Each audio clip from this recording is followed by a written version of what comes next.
అనంతపురంలోని RDT స్టేడియంలో త్వరలో అంతర్జాతీయ క్రికెట్ టోర్నమెంట్లు జరిగే అవకాశం ఉందని మంత్రి పయ్యావుల కేశవ్ అన్నారు. ఆర్డీటీ వేదికగా జరుగుతున్న దులీప్ ట్రోఫీని ఆయన వీక్షించారు. మంత్రి పయ్యావుల క్రికెట్ ఆటగాళ్లతో ప్రత్యేకంగా సమావేశమయ్యారు.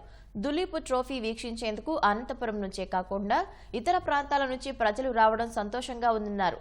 క్రికెట్ కోసం స్టేడియాన్ని అనుకూలంగా తీర్చిదిద్దిన ఆర్డీటీ సంస్థను మంత్రి కొనియాడారు. క్రికెట్ పట్ల ఎంత స్థాయిలో ఉత్సాహం ఉంది అనేటువంటిది కళ్ళ ముందు కనపడుతూనే ఉంది. ఈరోజు గెలిచినటువంటి టీంని చివరి దాకా పోరాట స్ఫూర్తితో ఆడినటువంటి ప్రతి ఒక్క ఆటగాడిని కూడా హృదయపూర్వకంగా అభినందిస్తున్నాం. ఖచ్చితంగా అనంతపురం లాంటి రిమోట్ ఏరియాస్లో ఇంత అద్భుతమైనటువంటి స్టేడియం ఉందా అనేటువంటిది ప్లేయర్స్ అందరినీ మాట్లాడుతూ ఉంటే చెప్తున్నారు. పిచ్ చాలా అద్భుతంగా ఉంది, బ్రహ్మాండమైనటువంటి ఫెసిలిటీస్ ఉన్నాయి. ఇంకా కొంచెం మెరుగుపరిస్తే ఇంటర్నేషనల్ గేమ్స్ ఆడేటువంటి స్థాయిలో ఉన్నాయని అంటున్నారు. ఈ గ్రౌండ్ని ఇంత రూపుదిద్దినటువంటి మాంచో ఫెర్రర్ గారికి కూడా ప్రత్యేకంగా ధన్యవాదాలు తెలుపుతున్నాం.